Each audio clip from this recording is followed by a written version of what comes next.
Bonjour à tous et à tous.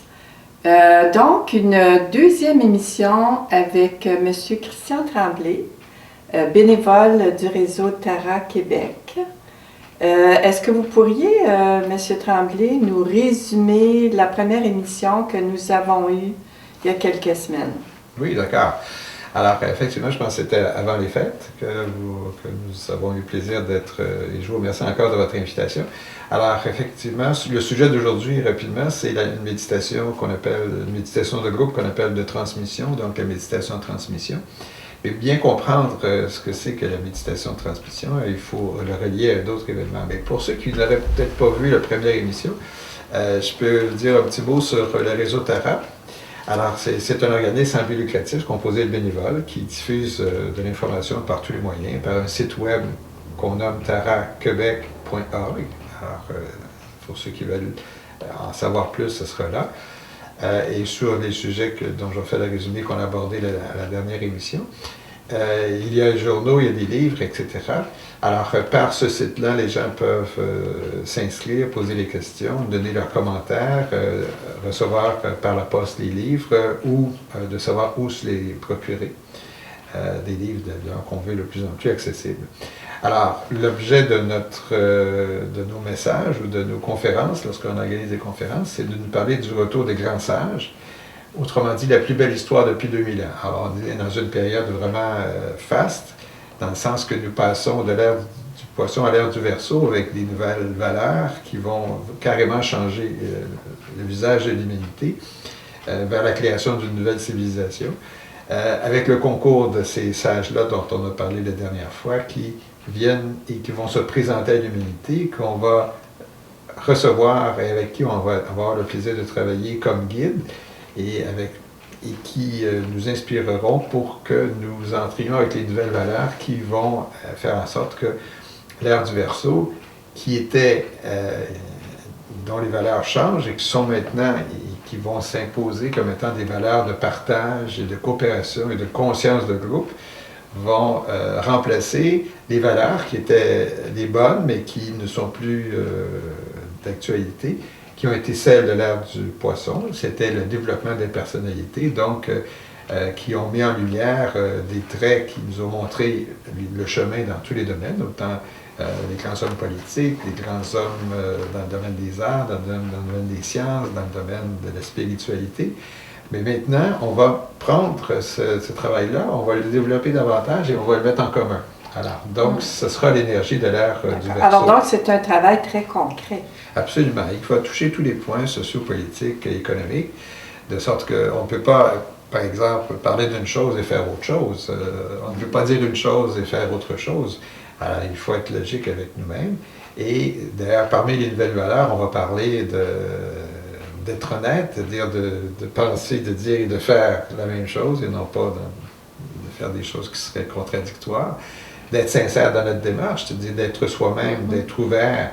Ce que d'ailleurs je demande à vos éditeurs encore une fois aujourd'hui, c'est d'être ouvert à un nouveau modèle comme réflexion, comme intérêt, et qu'effectivement, avec les libres arbitres qui est la toile de fond de tout le monde, qu'ils puissent évidemment se prendre se faire une opinion en n'imposant rien. Oui, j'imagine que pour certains téléspectateurs, ce que vous amenez est, disons, une vraie nouvelle. Oui, c'est pour ça que le sujet de notre émission précédente s'appelait « La plus belle histoire depuis 2000 ans », c'est-à-dire qu'effectivement, on arrive avec cette nouvelle histoire-là, c'est-à-dire que ces êtres entrant dans le nouveau cycle pour nous aider à faire le pas qui s'en vient parce qu'on doit laisser, mais quoi prendre en alternative, vont nous guider vers ce pas-là. Alors, c'est leur présence parmi nous. Alors, c'est cet événement-là qu'on appelle la plus belle histoire. Évidemment, avec l'effet que ça va avoir, c'est-à-dire que lorsque ces gens-là vont se présenter à l'humanité, tous les gens vont les connaître en même temps et ils vont nous inspirer et on va les recevoir. Donc, chaque être humain, comme je l'ai expliqué la dernière fois, va recevoir à un moment donné, lorsque celui qui est le seigneur, le maître ou le plus grand sage, je ne sais pas comment l'appeler, enfin, ces êtres que moi j'appelle spirituels vont se présenter en premier maître-ayant. Lorsque lui va se présenter à l'humanité, tous les êtres humains vont recevoir son message en même temps. Alors, personne ne sera indifférent. Et la plupart vont être d'accord à cheminer avec ces gens-là, d'accepter leurs idées, ces idées. Et effectivement, par la suite, peu de temps après, ça aura eu un impact tellement important que les changements vont se faire relativement rapidement. Et pour ce faire, voilà le sujet d'aujourd'hui. Le sujet d'aujourd'hui, oui. Ce que ces gens-là ont souhaité, c'est qu'une énergie soit envoyée à l'humanité de plus en plus pour aider ces changements-là.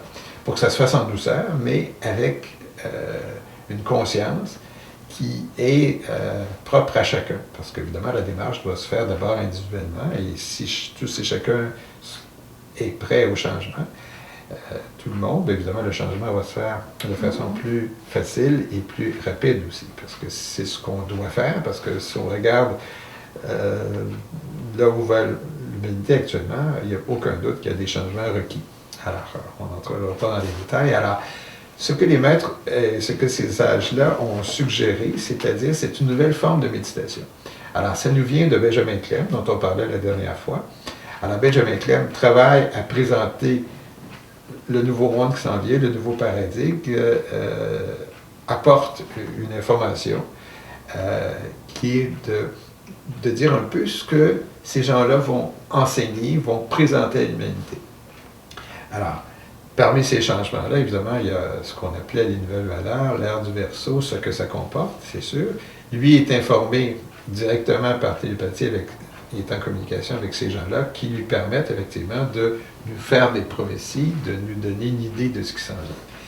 Et lui-même a fait connaître donc déjà en 1974 cette nouvelle forme de méditation qu'on appelle la méditation de transmission, qui est une méditation de groupe. Donc au départ, je dois vous dire que ce n'est pas une nouvelle méditation personnelle. Ça ne remplace pas tout type de méditation que vos éditeurs peuvent faire actuellement. En général, ceux qui méditent le font tous les jours, par exemple. Ils s'arrêtent pendant un certain temps, utilisent une technique ou une autre, et l'objet de cette méditation-là, c'est d'être carrément en contact avec son âme, c'est-à-dire de revenir à notre plan et de voir si ce que l'on réalise est en conformité avec notre désir qu'on a eu au tout début de notre vie. Là, vous parlez de la méditation que les gens pratiquent là, d'une façon personnelle. C'est ça. Cette méditation-là, pour moi, l'objectif de la méditation personnelle, c'est une démarche personnelle, il va s'en dire. Tandis que celle dont je propose maintenant, c'est une méditation de groupe. Donc, par définition, il faut être en groupe. Et l'objectif est différent. Cet objectif-là, c'est de recevoir l'énergie que ces êtres-là nous envoient. Ils nous en envoient tout le temps et partout, mais particulièrement aux gens qui pratiquent cette méditation-là, parce que l'énergie qui est envoyée, c'est une énergie plus intense, si on veut. Et le fait qu'on soit en groupe, on est capable de la recevoir, et par nous, elle est diffusée de façon plus facile à travers l'humanité. Donc, ceux qui la pratiquent n'ont qu'un rôle de transmission, c'est-à-dire de transmettre l'énergie qu'il y a. Ils n'ont pas un rôle de direction. D'où le titre « Méditation de transmission ». De transmission. Alors, Benjamin Clem l'a fait connaître en 1974. Maintenant, elle est pratiquée, selon lui, dans plus de 80 pays. Il y a plusieurs groupes au Québec. Il y en a un aussi dans la région. On vous donnerait des références à la fin de l'émission. Et les gens qui commencent à méditer n'ont aucune obligation de méditer à chaque semaine, mais en général, la régularité, c'est une fois semaine. Il y en a qui méditent plus qu'une fois semaine, mais déjà, si les gens prennent un certain temps pour méditer une fois semaine, c'est un bon rythme. Mais il n'y a aucune obligation de se faire. La seule obligation, de façon pratique, c'est là où ça se passe, c'est toujours dans une résidence. La personne qui nous reçoit, évidemment, ouvre sa porte à chaque semaine à l'heure prévue, mais ne sait pas combien de personnes viendront parce que chacun est libre de venir ou non. Alors, évidemment, plus on est nombreux, plus la méditation est efficace. Alors, donc, méditation de groupe, quel est le nombre minimum? C'est 3 personnes. Pourquoi? Parce que ce qu'on nous dit, c'est que l'énergie fonctionne par triangle. Alors, donc, il faut d'abord qu'il y ait un premier triangle qui se forme, donc 3 personnes. Et s'il y a plus de 3 personnes, 4 et 5, bien là, il y a plusieurs triangles. Alors, les triangles, mais c'est toujours des triangles, s'ajoutent. Alors, imaginez-vous que si vous êtes 100 personnes à méditer, bien là, vous avez des centaines de triangles, parce qu'une personne est en triangle avec tous les autres qui sont là. Alors, et c'est quoi l'effet de ce concept de triangle? de triangle. C'est que l'énergie est distribuée de cette façon-là. Alors, par les triangles. Alors, plus il y a de triangles, plus il y a d'énergie qui peut être envoyée. Et plus on médite longtemps, plus évidemment cette énergie-là est envoyée longtemps. Donc, autrement dit, l'intensité croît avec l'usage, si on veut. D'accord. C'est directement proportionnel. On médite le temps qu'on veut aussi. Donc, évidemment, on débute à un moment précis et chacun quitte à volonté. Alors, s'il y en a qui, qu'importe le temps qu'ils veulent, quittent, et si les autres continuent parce qu'ils veulent continuer, sans déranger, on quitte. Et la méditation s'arrête lorsque la dernière personne, évidemment, arrête de méditer. Alors, on peut commencer à 3 et plus, mais même si à un moment donné, il n'y resterait que 2 personnes, une personne, la méditation peut se continuer. Alors, c'est pas nécessaire d'être 3 pour terminer également. Et est-ce que les gens qui viennent pour la première fois, qui font ce type de méditation-là, est-ce qu'il y a des prérequis? Qu'est-ce que ça demande? Je comprends. Il n'y a aucun prérequis, dans le sens que même pour ceux qui ne font pas de méditation personnelle, c'est pas un acquis. C'est un acquis, oui, mais je veux dire, c'est pas un prérequis. Effectivement, c'est ouvert à tous. La seule restriction, c'est qu'on dit que les enfants n'auraient pas la capacité de faire d'arriver à faire une concentration suffisante pour qu'ils puissent être vraiment en méditation. Donc, on a évalué que l'âge de 12 ans, c'était l'âge minimum pour méditer. Alors, donc, toute personne de moins de 12 ans, mais c'est la seule restriction. C'est certain que celui qui est plus vieux, adulte, aurait de la difficulté à se centrer ou que ça peut lui nuire de faire ça, je ne le vois pas, mais c'est à chacun de voir si évidemment il le désire. Mais c'est certain que la personne qui n'aurait jamais médité, elle n'aura pas, si vous voulez, l'énergie pour rester longtemps en méditation, parce que plus on médite, plus on est capable de méditer longtemps et plus on est capable de se centrer. Alors la difficulté, c'est toujours de se centrer. Donc, il n'y a pas de prérequis, sauf ce que je viens de vous indiquer.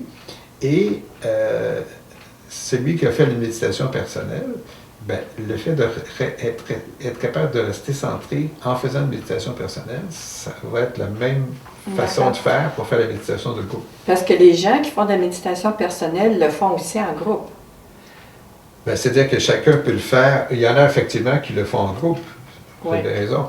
Mais c'est une méditation personnelle parce que chacun, on peut la faire en présence d'autres personnes, mais l'objectif, c'est de se relier avec soi-même. D'accord, tandis que l'objectif est différent dans la méditation de transmission. L'objectif, c'est de comprendre qu'on reçoit de l'énergie. Qui nous envoie l'énergie, c'est les sages dont on parlait et qui ont pour tâche de nous envoyer l'énergie par laquelle qui chemine à travers nous et qui est distribuée là où ces gens-là qui nous l'envoient désirent que cette énergie-là soit distribuée. Donc, on a un rôle, encore une fois, que de transmission. Donc, qui fait cette démarche-là? Ce sont ces sages-là, ou ces êtres, certains vont appeler les maîtres, qui envoient cette énergie-là, qui circule à travers nous, par nos chakras, et qui est distribuée à l'humanité. Alors, plus il y a de groupes qui méditent dans le monde, plus il y a de l'énergie qui est envoyée un peu partout dans le monde. Et effectivement, il y a des centaines de groupes qui existent déjà dans le monde, dans plus de 80 pays, et qui font exactement la même chose. Alors, les individus qui acceptent de faire cette méditation de transmission, est-ce que ça demande beaucoup de concentration de la part des gens là, qui veulent participer à la méditation de transmission? C'est certain que ça demande de la concentration. Mais c'est pas impossible. Autrement dit, quelqu'un qui n'aurait jamais médité peut faire de la méditation de transmission parce que la technique est simple. Je vous en parle tout de suite. Il suffit de se centrer au centre ajna. Où est le centre ajna? C'est le point qui est situé ici, entre les deux sourcils.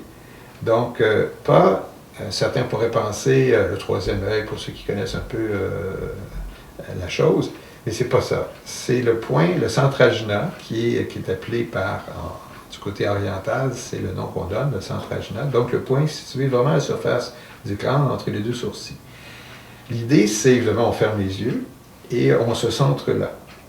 Et pour s'aider à se centrer là, pour être centré là, et c'est en étant centré là, on est en méditation, par définition. Alors, c'est simple. Mais le problème, c'est qu'on n'est pas toujours centré là. Alors, c'est de se recentrer régulièrement. À un moment donné, on se rend compte qu'on pense à quelque chose, etc.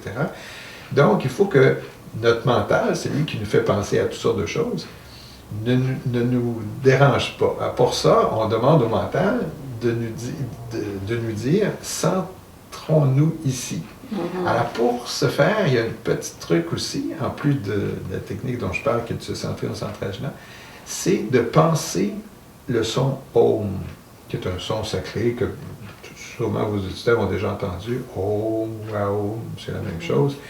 Alors, ça ne veut pas dire de répéter intérieurement ce son-là, mais de le penser.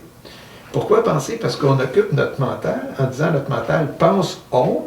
Alors, il pense Om. Comment on pense Om? Non, on Oui, pense c'est Om. ça, là. On pense Om, mais on pense à cet endroit-ci. Donc, Mhm. on pense. Le fait de penser Om, déjà, notre mental est occupé. Donc, il ne nous fera pas penser à ce qu'on doit acheter demain matin, à ce qu'on D'accord. doit faire. On le force à penser Om. À On lui autre dit- chose qu'à la liste d'épicerie, par exemple. Exactement.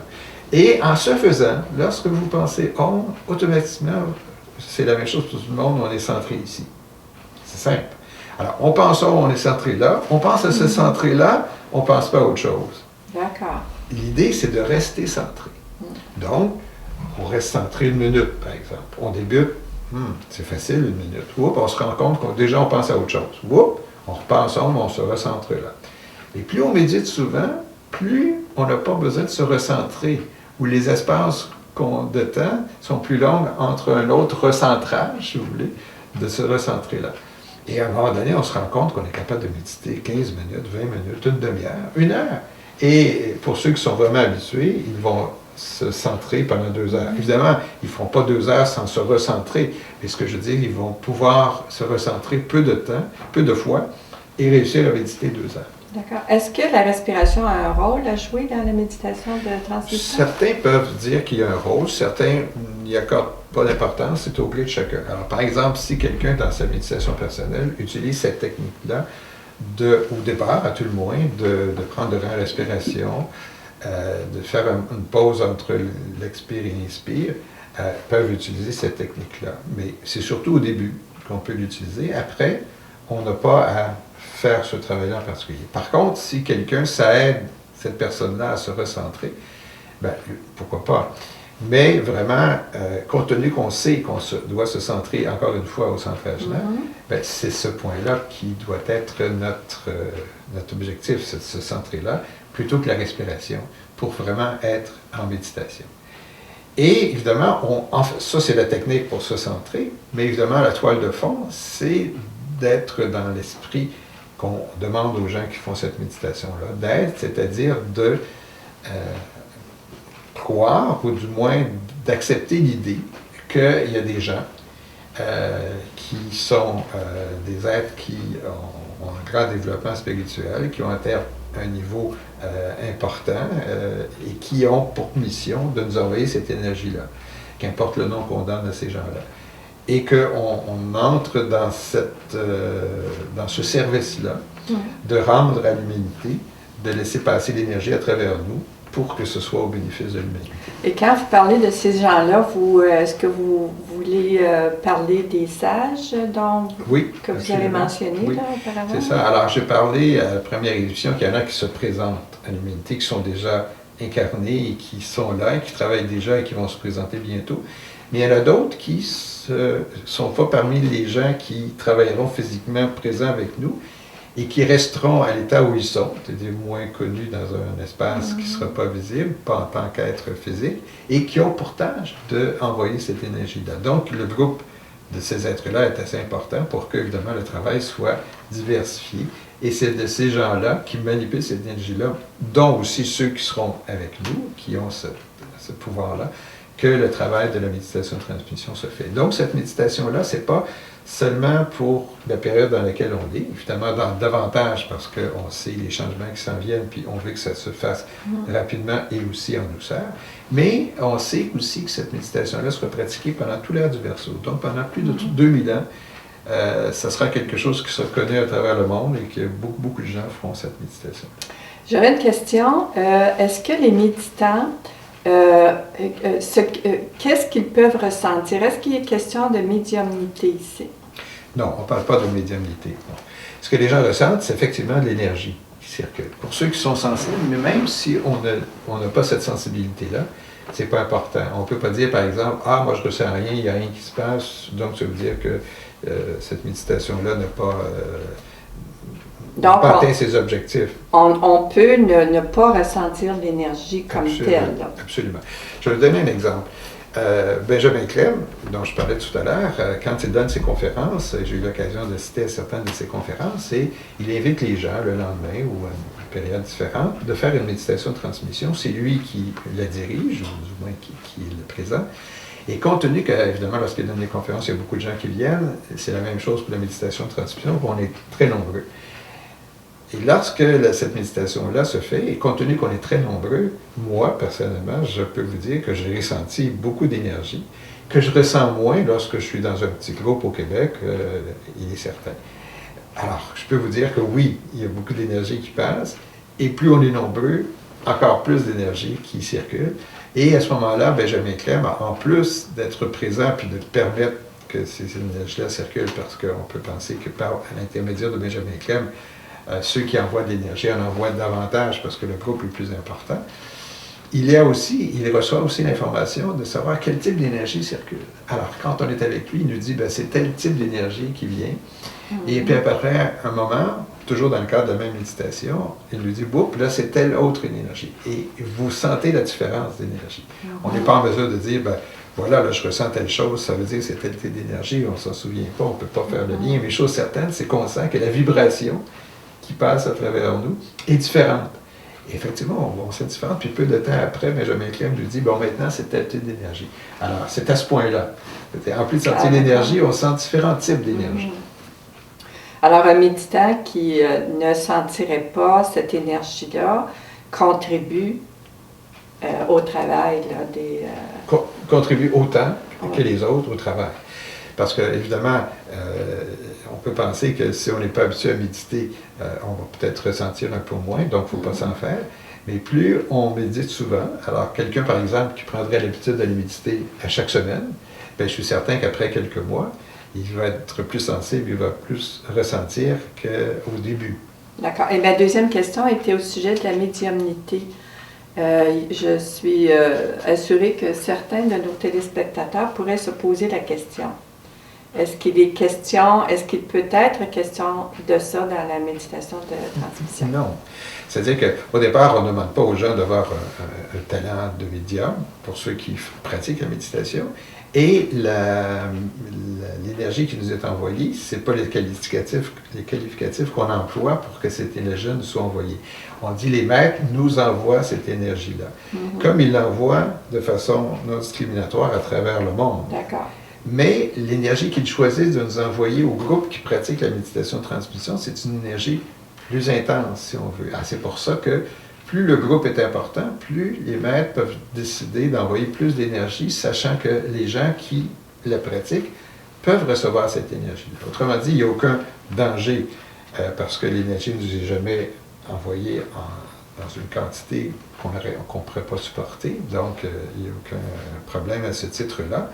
Sauf que plus on est nombreux, plus il y a l'énergie qui nous est envoyée. Donc, c'est plus efficace comme méditation. Et en même temps, évidemment, si on la pratique souvent, on est en mesure de recevoir plus d'énergie, d'être en mesure de se centrer plus facilement pour que cette énergie-là circule.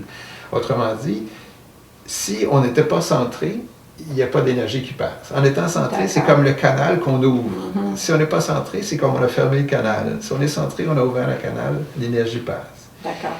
Et ce faisant, évidemment, on en tire un bénéfice. Forcément. Ah oui, j'en venais à ça. Donc, on a un bénéfice personnel, même si ce n'est pas une méditation personnelle. Voilà, vous avez raison. Alors, c'est vraiment une activité qui est vraiment magnifique parce qu'on rend service, puis on se récompense en même temps. Alors, on rend service, oui, parce qu'on laisse passer l'énergie qui est envoyée là où ces êtres-là désirent que ça puisse profiter à l'humanité. Donc, évidemment, on peut imaginer plutôt dans la région où l'énergie est envoyée par le groupe de la région concernée, mais on ne sait pas, ça peut être aussi autre chose. Mais en même temps, l'énergie qui nous est envoyée, qui passe à travers nous, effectivement, elle demeure, cette énergie-là, demeure dans le sens qu'elle ajoute à notre propre énergie personnelle. Donc, on est stimulé par cette énergie-là. Donc, ce que l'on fait dans notre quotidien, et spécialement lorsqu'on rend service, on le rend mieux, on a une capacité plus grande à le faire, et en même temps, on assimile les valeurs de l'ère du Verseau encore plus rapidement, si on veut, qu'une autre personne qui ne pratiquerait pas ça. Je ne veux pas faire de discrimination, mais ce que je veux dire, c'est que c'est plus propice à ça. Donc, on est déjà, de toute façon, le fait de faire la méditation en groupe, on est déjà dans l'énergie de l'ère du Verseau, comme je le disais, où on va travailler en groupe. Alors, la méditation de transmission, c'est un bon exemple de travail de groupe. D'accord. Et il peut y avoir une aide concrète à certaines parties du monde ou à certains groupes de personnes qui en auraient besoin. Absolument, absolument. Et donc, ce n'est pas à nous à choisir. Hein. On ne choisit pas sa cible en disant, là, il y a eu tel événement, on envoie là. C'est les mêmes, ces gens-là qui nous envoient l'énergie, qui vont en décider. On leur fait confiance et on est là pour rendre service. Alors, donc, c'est tellement vrai que Benjamin Clem, qui a écrit, puis il y a un livre d'ailleurs qu'il a écrit sur le sujet, qui s'appelle La transmission, que vous pouvez vous procurer, que vos éditeurs peuvent se procurer. Dans ce livre-là, il nous a donné beaucoup de détails sur ce que c'est vraiment que la méditation de transmission. Et entre autres, ce qu'il nous dit, c'est que c'est le meilleur outil de développement personnel. Autrement dit, tout en rendant service, vous êtes tellement stimulé, vous donnez un potentiel encore plus grand pour vous réaliser vous-même. Ce qu'on appellera la réalisation du soi. Le soi, c'est notre âme. Notre âme vient pour se réaliser à travers nous. Alors, notre personnalité doit refléter notre âme. Alors, c'est plus ou moins vrai selon notre niveau d'évolution. Alors, plus une personne est évoluée, plus effectivement l'âme parle directement sans obstacle. Autrement dit, la personnalité, qui est ce que certains appellent l'ego, peut créer un obstacle en voulant s'opposer à ce que l'âme voudrait bien qu'on fasse. Et quand on s'incarne, on a décidé un peu ce qu'on voulait faire. Alors, encore faut-il que notre ego puisse effectivement s'associer à l'âme pour réaliser ça. Alors, donc, par la méditation de transmission, l'ego devient aussi plus facilement au service de l'âme.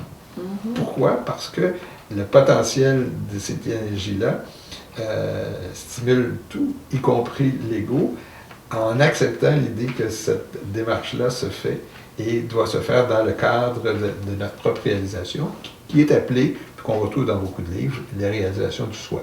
Donc, autrement dit, lorsqu'on a atteint la réalisation parfaite du soi, qu'on devient des êtres parfaits, ben, le principe de la réincarnation s'arrête, dans le sens qu'on n'a plus besoin de s'incarner. On passe à autre chose. Bien, écoutez, c'est vraiment intéressant. Et en conclusion, qu'est-ce que vous pourriez dire à nos téléspectateurs? Est-ce que vous avez des références, d'autres références que vous n'avez pas nommées? Ou, Oui, d'abord le livre dont je parlais il y a un instant, de Benjamin Clem, qui s'appelle La transmission. Mais pour ceux qui, sans acheter le livre, voudraient simplement avoir un peu plus de détails, il suffit d'aller sur notre site. Il y a beaucoup de sujets, évidemment, dont la méditation de transmission. Donc le site, encore une fois, c'est taraquebec.org. Là, les gens auront un bon bagage. Si les gens ont des questions, ils nous écrivent aussi par l'intermédiaire du site. Vous êtes appelés à le faire. Et aussi, effectivement, de pratiquer cette méditation-là. Alors, sur notre site, vous avez la liste des groupes qui existent au Québec. Celui de la région, j'ai les coordonnées ici, je pense. Le numéro de téléphone, je vous le donne tout de suite. Il suffirait à vos auditeurs de prendre note du numéro suivant, qui est le 819-364-3724. Alors, c'est l'endroit où se pratique cette méditation-là dans la région. Il suffit aux gens d'appeler là pour connaître l'adresse et de bien comprendre où ça se fait, à quel jour, à quelle heure. Et évidemment, c'est une expérience à faire. Alors, même si les gens ne sont pas nécessairement prêts à méditer chaque semaine, ce qui n'est pas demandé, puisque chacun est libre de le faire, c'est un début. Puis souvent, les gens qui débutent veulent continuer. Et les groupes grossissent de cette façon-là. Alors, exemple, à Montréal, il y a plusieurs groupes, et ces groupes-là se réunissent chaque semaine. Et le nombre grossit de plus en plus. Alors, on imagine que le travail que les maîtres veulent réaliser ou que ces gens-là veulent réaliser à travers nous se réalise de plus en plus. Comme autre information, évidemment, il y a toujours la possibilité en plus de la pratiquer, d'en parler aux autres. Et ce que j'oubliais de dire, c'est qu'il la méditation, comme je disais, on a parlé de la technique, de commencer avec le centre ajna, mais d'une façon pratique, la méditation se commence par la lecture d'un texte qu'on appelle la grande invocation. Et plusieurs de vos auditeurs peut-être connaissent déjà ce texte-là, la grande invocation. Est-ce que vous pouvez nous en parler? Je ne sais pas si on pouvait prendre quelques minutes pour nous parler de ça, parce que je ne suis pas certaine que beaucoup connaissent la grande invocation. C'est ça. Alors, la grande invocation, effectivement, on ne sait pas d'où ça vient. En général, c'est ce qui se passe. Mais en réalité, c'est un texte écrit par Maitreya, dont on parlait, qui nous a été connu par l'intermédiaire du livre d'Alice Bailey, qu'elle a écrit en 1945, dont le titre était « Le retour du Christ ». Et c'est là qu'elle a fait connaître ce texte-là. Et depuis, ce texte-là est diffusé à travers le monde et beaucoup de gens le connaissent, encore une fois, sans savoir qui a écrit. C'est un court texte. C'est pas une prière, c'est une évocation, donc c'est déjà différent. Et c'est le texte qui sera connu de plus en plus et diffusé dans l'ère du Verseau qui s'en vient. On peut même dire pour certains que ça pourra être ce que notre Père a été pour l'ère du Poisson et qu'on connaît bien et qui est toujours là. Ça serait l'équivalent, si on veut, de ce côté-là. Alors, mais la méditation de transmission débute en lisant ce texte-là. Donc, chacune des personnes a le texte devant les yeux et on le lit en groupe. Et évidemment, les gens, au fur et à mesure qu'ils le font, connaissent ce texte-là maintenant par cœur. Alors, c'est plus facile, mais c'est le début de la méditation de transmission. Et après, la méditation de transmission se fait en silence, jusqu'à temps que les gens quittent à leur rythme et qu'on arrive au dernier méditant qui arrête et que la méditation s'arrête de cette façon-là. J'aurais une dernière question. S'il y a des gens qui seraient intéressés à tenter l'expérience de la méditation de transmission, mais qui n'adhèrent pas nécessairement à tout l'enseignement, est-ce que vous pouvez dire quelque chose là-dessus? Oui, ils sont bienvenus au départ. Parce que, de toute façon, évidemment, il n'y a aucun prérequis qu'on demande aux gens qui viennent faire cette méditation-là. C'est une expérience que ces gens-là sont appelés à faire. Et c'est à eux de juger. C'est une expérience qui leur sied ou non et qui s'ils en tirent un bénéfice. Nous sommes certains, par tout ce qu'on a expérimenté soi-même et par ce qu'on a lu aussi, entre autres dans le livre de méditation de transmission de Benjamin Crème, que c'est un acte de service et qu'on en retire un bénéfice. Alors, c'est à vos auditeurs de faire leur propre expérience et de faire leur propre choix.